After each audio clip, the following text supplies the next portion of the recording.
Boa noite, boa tarde, bom dia.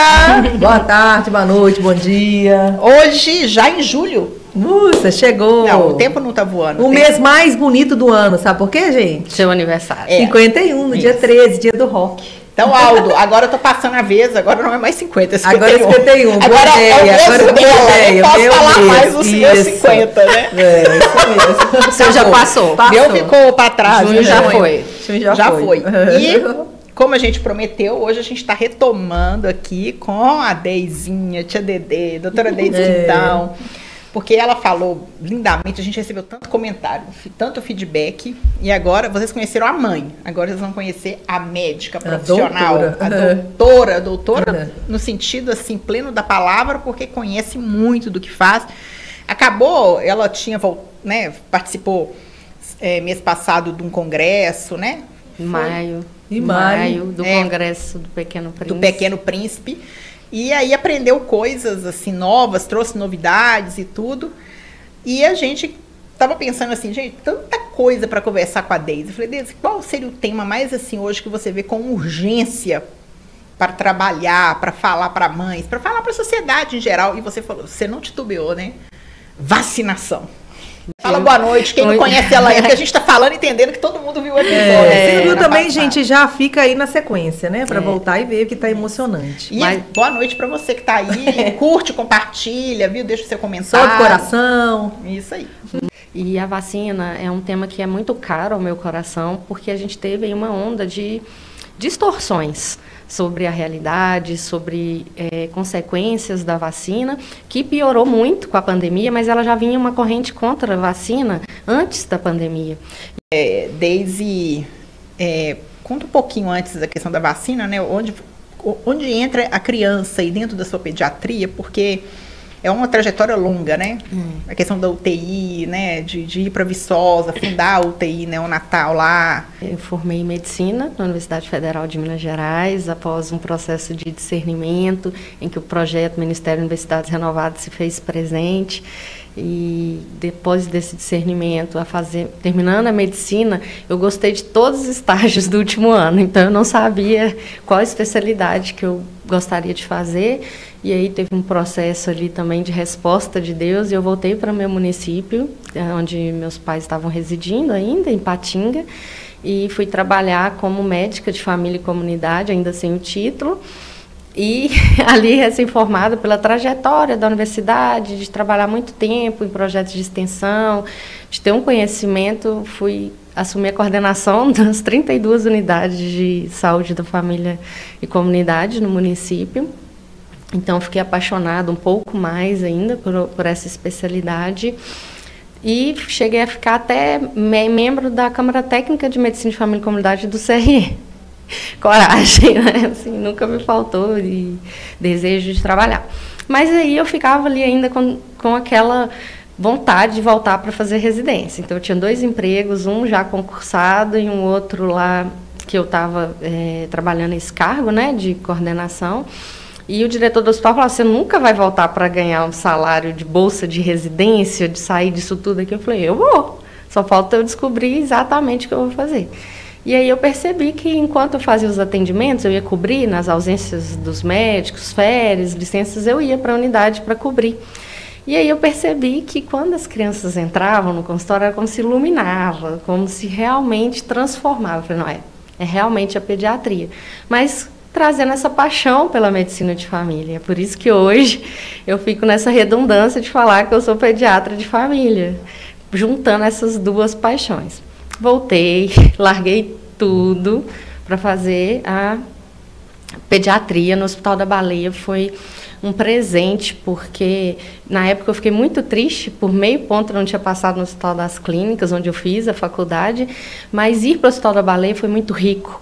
Eu consegui ver desde as ultra mega raridades, dos pacientes oncológicos muito graves, até os quadros mais simples do cotidiano ali. Então isso me trouxe preceptores maravilhosos. Lá eu conheci a preceptora que eu queria assim, olhar e falar assim, nossa, um dia eu quero me inspirar nessa pessoa, para eu ser parecida, a doutora Léa Cristina, maravilhosa.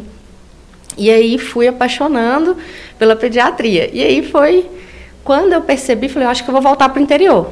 então vou voltar, mas eu vou fazer terapia intensiva, que aí eu fico bem treinada para atender qualquer situação, achando que eu ainda ia voltar para o interior. Aí fui fazer terapia intensiva. Antes eu ia fazer neonatologia e cuidar desde a sala de parto e tudo. E aí essa chefe virou para mim e falou assim: Deise, você não vai dar conta de ficar com os pacientes o resto da sua vida que não conversam com você. Você precisa dessa interação com as crianças. Aí eu fiz a terapia intensiva, me sentindo pronta para voltar para o interior. Fui para a FEMIG e aí eu estava super dedicada, muito certa do que eu queria fazer. Aí ali não faltou meio ponto. Aí eu passei já no primeiro lugar, assim, porque eu estava muito dedicada, muito certa do que eu queria. Terminando, eu consegui fazer um fellow nos Estados Unidos, e um observer nos Estados Unidos e um pouquinho de fellow no Canadá, então 2 hospitais pediátricos mesmo, de referência. Aprendi, voltei, trabalhei montando um serviço de urgência e emergência no Hospital Infantil São Camilo. Esse serviço virou referência. O hospital foi comprado pela Unimed BH, depois ajudei na estruturação, participei de um processo de começar a UTI de serviços próprios. E aí tive a experiência de estar ali na horizontalidade, 20 leitos, Unimed referência para o Estado. E nos cargos, então fiquei em 2 hospitais infantis, o Hospital Infantil São Camilo e o Hospital Infantil João Paulo II, da FEMIG, onde eu estava aí. Eu voltei do Canadá e já assumi o concurso também. E já estava concursada de novo. Então, a gente não tem que ter medo, né? De abandonar uma coisa, de partir para outra, porque seja o concurso ou não, você vai achar o seu caminho, assumir o concurso. E ali, a gente partilhou no episódio anterior, por gratidão, a história dos meus filhos que vieram pela adoção, foram muito bem tratados no SUS, enquanto não tinha ninguém por eles, eu assumi a direção técnica do Hospital Infantil João Paulo II. Então, eu estava diretora técnica lá e trabalhando como médica horizontal no Hospital Infantil São Camilo, quando recebi o convite para ir para Viçosa, para a gente inaugurar a UTI pediátrica de lá.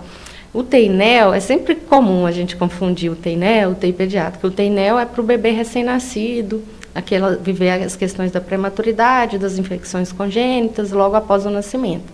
E existe um gap assistencial muito grande depois de um mês para as patologias de criança mesmo, que não se encaixavam em UTI de adulto. Então, em Minas Gerais, tinha muito nos hospitais já UTI neo e UTI de adulto, e faltava UTI pediátrica em várias regiões. E aí o governo começou a dar incentivo para abrir e foram atrás de mim, porque não tinha ninguém com título de especialista.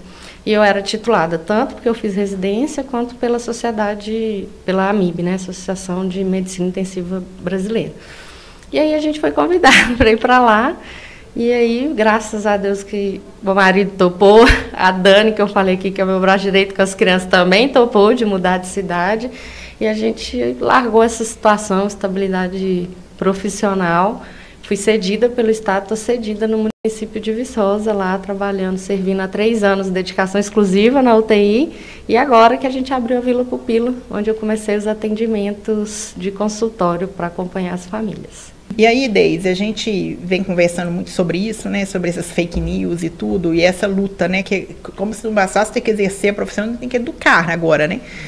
E coincidiu de eu receber, tem mais ou menos umas 2 semanas, que veio na escola, meu caçulinho estuda na EMEI, que é da rede pública, e veio uma carta, né, da EMEI, da Secretaria de Saúde, pedindo autorização para atualizar a caderneta de vacinação dos filhos, das crianças, e veio trazendo dado de que muitas doenças que já estavam erradicadas estão voltando com graves riscos por causa da questão da vacinação. Você acabou de voltar aí do congresso lá em Curitiba, Congresso da Criança, né, do Hospital Pequeno Príncipe.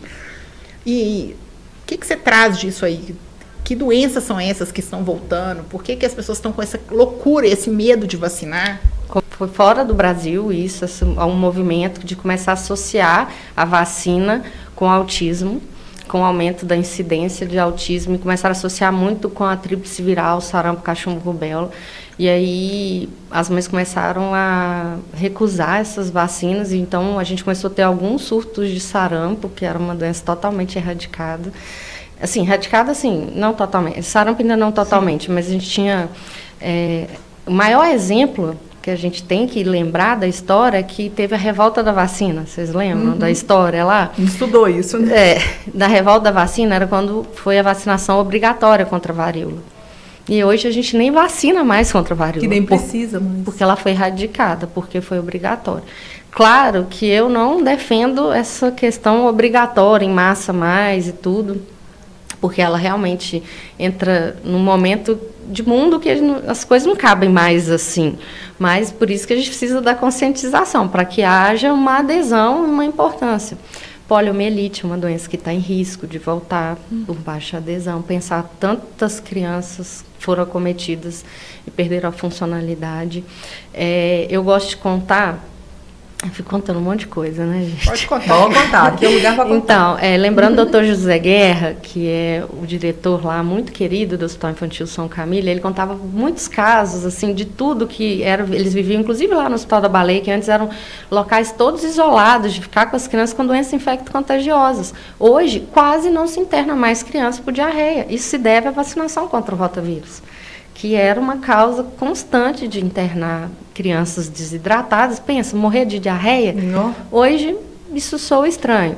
E aí, doutor José Guerra, dando aula para os residentes lá esses dias, ele falou que essa geração não vai ver várias doenças que ele viu, e com a vacina agora de bronquiolite, que está chegando, vários alunos lá na frente não vão conhecer algumas doenças. Exemplo, desde que eu estou acompanhando como preceptora dos residentes, eu não consegui mostrar uma imagem de varicela, que é a catapora, para os meus residentes.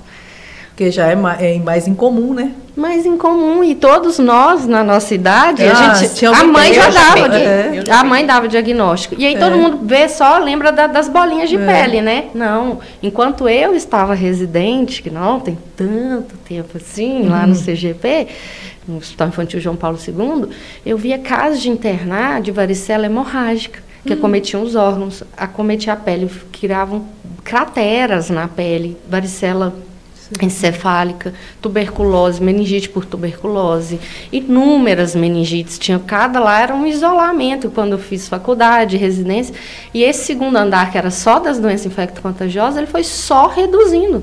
Depois que a varicela entrou no calendário e teve esse reforço aos 4 anos, isso foi só reduzindo, a ponto da gente não estar vendo, quanto mais o quadro grave.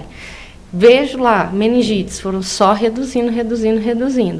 Teve a pandemia, teve mutação, teve os isolamentos, e a gente viu que o fato de ficar isolado deixou as pessoas menos colonizadas por algumas bactérias. Então, após a pandemia, as crianças sofreram com alguns germes por ser o primeiro contato, e a gente foi vendo a importância de ampliar a vacinação ainda mais, principalmente após essas mutações. E pensar que o Brasil já foi referência, né? De vacinação, não já? Já, e entrou. Ele é o calendário vacinal mais completo do mundo. Assim, pelo SUS, assim, né, que é coberto. Isso, totalmente coberto. Né? Ele é um calendário extremamente, até mesmo porque também é bom a gente ouvir isso, né? Porque a gente escuta tanta coisa ruim do Brasil, né, gente? Tem horas que a gente tem que trazer uns exemplos bons para parar do também. SUS, então, não... nós tivemos aqui a visita. Também. Tivemos aqui um entrevistado que bateu todos os recordes do nosso canal, que foi o Ezenclever. É verdade. Um divo, né, um homem. Transplante renal. Todo pelo SUS. Então, assim, traz essa nova visão. Você precisa ouvir histórias, né? Daquela menina da micropigmentação também, a Raquel. Que falou. Ela também contando a experiência, que começou a fazer essa micropigmentação da auréola para mulheres que, né, tiveram uma perda do câncer, também no Santa Casa. Sim. Então, Deise, a gente está vivendo isso. Mas no meio médico, porque o problema é que quando a gente vê médico contra a vacina, cara, tem umas coisas que não dá. E aí, como é que vocês lidam com isso, a classe médica? Porque existe um movimento anti-vacina dentro da classe médica, não existe? Nossa, sim, difícil. Mas é porque aí veio mais pós-pandemia mesmo, na questão de uma polarização muito importante do movimento que é, né, a favor de um tipo de tratamento, outro não, e aí começa no meio médico também hoje, a informação está como no mundo, assim, é muita informação, e para a gente conseguir filtrar todos os estudos que são realmente de qualidade e que vão embasar para a gente não é simples assim. E o que acontece? É fato, isso é um fato, que as vacinas contra o coronavírus foram feitas rapidamente, porque era uma emergência mundial. E tudo que é feito mais rápido, corre-se o risco de uma tecnologia nos escapar à mão, mas era a opção. Era possível. Era a opção. Então, se pega alguns estudos com os efeitos colaterais reais, de trombose e tudo, mas que também tem a ver com a própria fisiopatogenia da doença, que também tem a ver com o próprio caso do vírus, que a pessoa poderia desenvolver aqueles efeitos pela própria doença. Inclusive, na segunda onda, me parece que tinham vários casos que desencadeava trombose. Isso, né? Que era isso. Desencadeou mais diabetes, várias doenças autoimunes começaram, e isso a gente viu tanto em quem foi vacinado e quem não foi, que desenvolveu a doença. E aí, lá no Congresso agora, eles estavam mostraram vários estudos, assim, de que os efeitos foram muito baixos, que a incidência dos efeitos colaterais não contraindicam, e que agora as vacinas já foram mais estudadas, mais refinadas, e já está seguindo um calendário com mais segurança mesmo, então, que é para a gente vacinar, porque a gente corre o risco das co-infecções, que são as coisas que a gente esquece. Ok.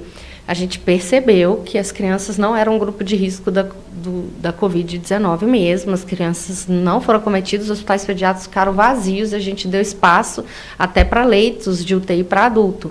E eu falo assim, gostaria de falar uma analogia simples para a gente entender, não precisa procurar muito estudo, foi nítido a gente ver, por quê? Como a gente veio a onda da Covid, eu despedi da minha família, fiquei 90 dias em Belo Horizonte, sozinha, despedi de todo mundo, certeza que eu ia morrer. Estavam todos os médicos de linha de frente na Europa, estavam morrendo, eu aqui na linha de frente ia morrer. Só que a gente já pegou a curva com vacinas para chegar. Então, é mais próximo, né? Porque começou lá atrás, até que foi chegando, a gente já estava ali num processo de tanto saber as que poderia nos ajudar, o isolamento foi feito mais rápido, algumas medidas tomadas mais rápido e a vacina chegando. E aqui foi nítido, a gente estava lá no hospital vivendo isso todos os dias. 0 vagas de UTI, mortalidade, 0 vagas de UTI. Começa a vir vacina, sobe vacina, começa a esvaziar os hospitais, começa a diminuir mortalidade. E a vida vai isso aí nem normal. precisa ser ninguém da área para poder perceber, né? A gente não podia estar perto de ninguém, a gente os meninos voltaram para a escola, a gente começou a conviver, a gente até desligou da máscara. Que foi o pior, porque não tem como. Não tem como. Não tem dado visível, não precisa da área. Porque se a vacina estivesse dando tantos efeitos colaterais graves, essas UTIs não iriam esvaziar. Se era grupo de risco, eu falava com a família, vai vacinar. E eu não titubeava. Se não era grupo de risco, eu falava que elas poderiam aguardar um tempo mais, ver a evolução, uma vez que estava todo mundo em isolamento, certo? Então, estava isolado, já era maior proteção. Só que depois que acabou o isolamento, a gente começou a ver algumas crianças que não tinham comorbidades falecendo. E aí era o quê? Co-infecção do coronavírus com uma outra bactéria. Que essas bactérias, que elas não eram colonizadas de uma forma mais patogênica. Então, eu presenciei uma bebezinha de 1 ano e pouco falecer por pneumonia necrotizante e tinha o coronavírus ali junto. O peso que foi para essa família não ter vacinado foi muito triste. Embora a gente sabe que a vacina evita a maior parte, isso aí não é para eles levarem como culpa, mas aquilo me deixou sensibilizada de entender que faz sim parte da vacina, né, do calendário vacinal ali para todo mundo. E lembrar lá, gente, quando teve vacina da gripe, que era vacina para matar os velhinhos? Fake news não é. Era fake news, né? A vacina da gripe para... Gente, tá tendo um surto de influenza de novo, porque as pessoas continuam achando desnecessário vacinar contra a influenza, que é a gripe. Então, aí tá lá sobrando vacina no posto. E aí, a gripe sozinha... Tanto é que abriu para todos agora, né? Abriu, porque está sobrando. Eu tomei particular lá na clínica, nossa, eu fiz questão de vacinar todo mundo lá em casa, os funcionários, todo mundo, para a gente minimizar. Porque quando eu vacino, eu não estou pensando só em me proteger. Social, né? Eu estou protegendo... Essa que é a questão, né? A transmissão. Agora, Deizinha, parece que se a criança não vacinar, por exemplo, se a escola que pede o cartão detecta que você não quer atualizar o cartão de vacina, O Conselho Tutelar, eu acho que ele tem um papel aí, né? Sim, Parece porque que dentro sim, do Estatuto da Criança e do Adolescente faz parte lá, que é manter tudo que está no obrigatório. E é por isso a grande questão do momento, eles estão até vi hoje na internet alguns grupos discutindo e querendo bloquear a obrigatoriedade da vacinação de Covid no calendário de crianças.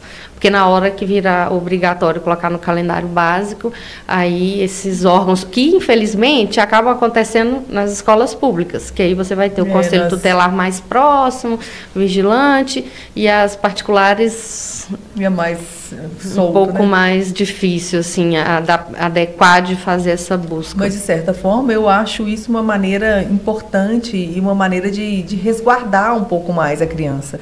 Porque, às vezes, ela é refém. Às vezes, não, se os pais não levavam para vacinar, se não vacinar, ela acaba sendo refém de um adulto. Ela não tem esse poder, esse discernimento. Ela não, por isso que a tutela compartilhada, né? Assim, quando a criança interna no hospital, a guarda passa a ser do Estado.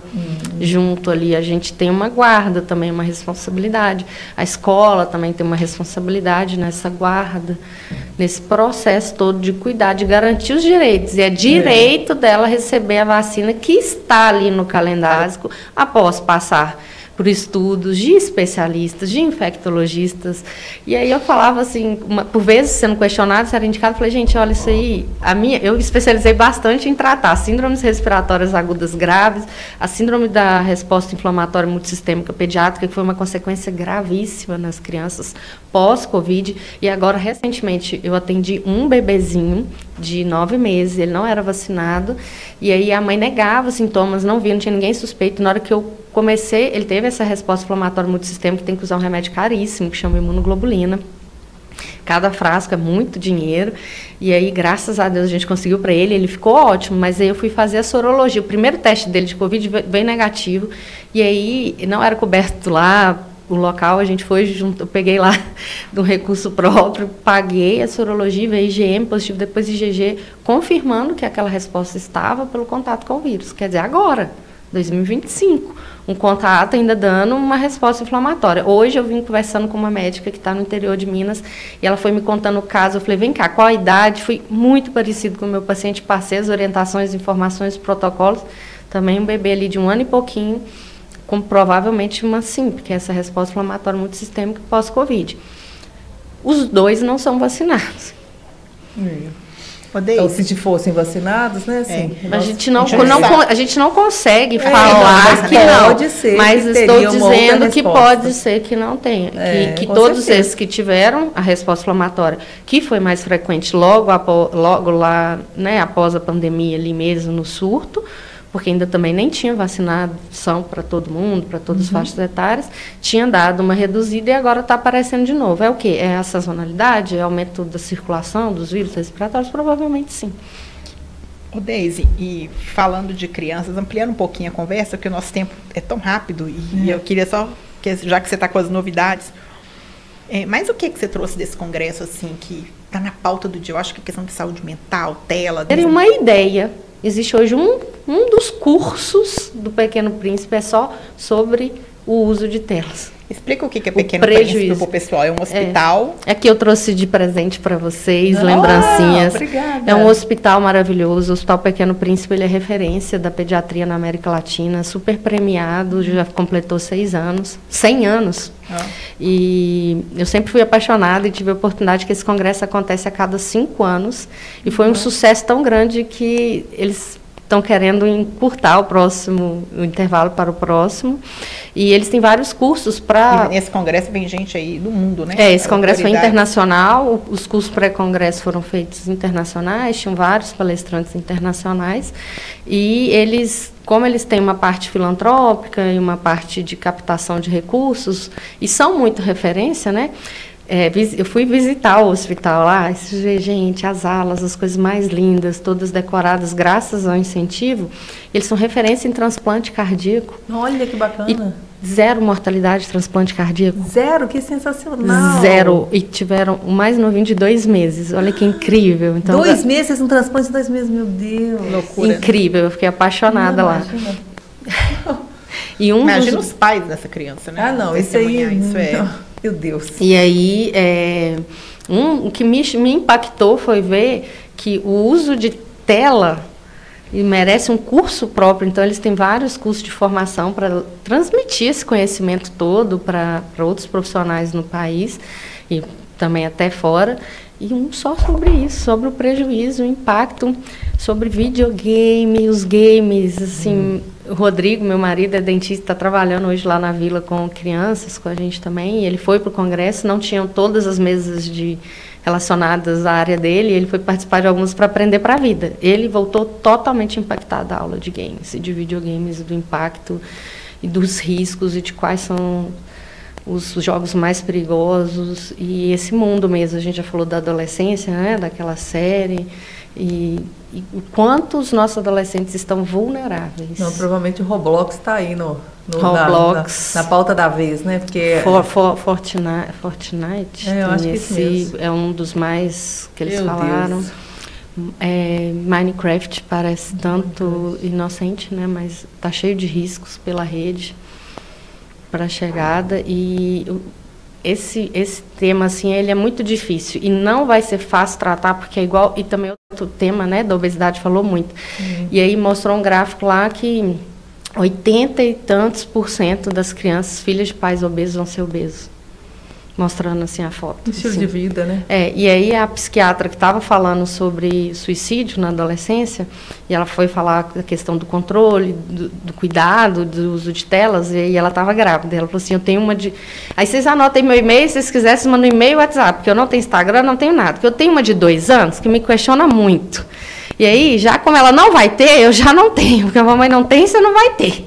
E aí, era um exemplo, uma forma, né, que ela colocou de vida ali, de controle, que ela se assumiu para passar. Então, assim, a gente precisa trabalhar, porque os nossos filhos não são bons para fazer o que a gente fala, mas eles são ótimos para copiar o que a gente faz. Para nos imitar, verdade, né? Isso aí é verdade absoluta. Eu escutei falando essa frase de outra maneira, falando assim, nossos filhos são terríveis, péssimos para nos escutar, mas são mestres em nos imitar. Isso é grande verdade. Verdade. Observam tudo. E é como na vida, o exemplo arrasta. As palavras comovem, atitudes convencem. Então, se a gente falar que eles não podem usar, mas se a gente usa, e a gente tem usado com muita frequência. Então, tem um nome, né, nomofobia, que é o medo de ficar sem celular. E isso cada vez mais frequente. A gente, antes de sair, pode esquecer tudo, né? Mas menos o celular. É como se você tivesse amputado, né? Meu amor, muito obrigada pela presença. Foi enriquecedor. É difícil falar, né? O episódio da semana passada é aquela coisa afetiva, né? Coisa que você escuta hoje com tanto conhecimento. Como você já tem a caneca da Diva, você já tem a caneca de Nossa Senhora de Caná. Então, Kênia, dá licença. Isso aqui foi uma lembrança que eu preparei da nossa festa, que você não pôde vir. Dos meus 50, dá licença aqui. Tá bom. Aí, então, foi preparado. Aí eu trouxe o douradinho pra mamãe, o vermelho pra Esther e o azulzinho pro Estevão. Gente, coisa Olha pra você ver, adivinha quem fez? Abre pra você ver. Meu Deus. Quem que preparou? Lindo, lindo, lindo. Ai, gente. Minha mãe quem fez. Ai, meu Deus. Uma desenhinha dourada, linda, né? Que maravilhoso. Sua mãe é uma artista. Não é? Se herdou muitos dons, né? Eu queria dar uma lembrança, assim, que não fosse só comida, né? Balinha, essas coisas. Maravilhoso. Tá bom? Aí você vai levar. Muito obrigada. Eu trouxe para vocês aí o baralhinho lá, sobre explicar um pouquinho sobre o que as crianças sabem, para elas falarem, só elas sabem, para estimular ela a contar segredos, sentimentos. Massa, é muito legal. Muito legal, porque trabalhar autoconhecimento e tal. O João Lucas agora tá na febre das cartas, de truco, de tal. A gente fica torcendo para investir, né? Aí no final do ano a gente deu um jogo de tabuleiro de Natal. Aí foi aprender xadrez. O problema é que eu não tenho muita paciência para ficar jogando xadrez com ele. Aí tem que arrumar os jogadores. A gente vai driblando tudo que pode e não pode para tirar o menino da tela, mas tá difícil. Mas é uma excelente opção. Os jogos de tabuleiro estão trazendo as famílias para comunhão, para conexão, para mesa. E sem falar que são jogos que trabalham muito estratégia, pensamento lógico. E se a gente não consegue... tem feito muito isso em casa. Assim, todo mundo senta e a gente joga alguns jogos, que a Leila até ganhou, jogos que ela consiga participar, né? É delicioso, né? E se a gente puder dar uma dica, porque a gente não consegue tirar tudo de uma vez, mas começa tirando o celular da mesa, tirando a tela da televisão, a TV durante da refeição, que já começa por aí, que é um ótimo sinal para a gente já começar essa partida. Há anos em casa, Maravilha. E às vezes meu marido tá lá vendo alguma coisa de futebol, no jantar, no almoço, juntos, aí ela fala, mamãe, olha o papai. Aí eu falo, Preta, a regra é para todo mundo, não é só para ela, né, assim. E aí é ninguém, a gente não tem TV, a gente sempre almoçou, jantou, qualquer das refeições, principais refeições é sem nenhuma tela. Isso aí é regra, assim, há anos em casa, desde que Leila era pequena, desde os 2 anos, eu acho. Essa regra aí já ajuda muito. Muito. Eu trouxe outras lembrancinhas aqui, lá do Pequeno Príncipe, que esse é uma melhor forma, né? Presentear com coisinhas lindas e que ainda vão ajudar este instituto que tem tratado das crianças também do SUS. A gente falou da terapia renal, fazem transplante renal, transplante cardíaco, tudo pelo SUS. Mais de 80% da parte cardíaca e nefro lá é tudo SUS. E lá tem a porta aberta para convênio, mas para ver o quanto o nosso SUS é importante e tudo que nossa sociedade civil pudermos fazer para ajudar, a gente pode priorizar. Tanto no imposto de renda, agora a Santa Casa está recolhendo. Várias instituições fazem, né? Recolhe. Para a gente poder fazer a nossa parte e um pouquinho muito extra. Bom, então é isso. Mais algum recado, gente? Algum aviso paroquial? Aviso divônicos? Que diva pode. Até semana que vem, com a graça de Deus. Um beijo. Muito obrigada, Deise. A gente tem até a participação da Câmara ali. Apareceu. Tchau, tchau. Não apareceu você fazendo.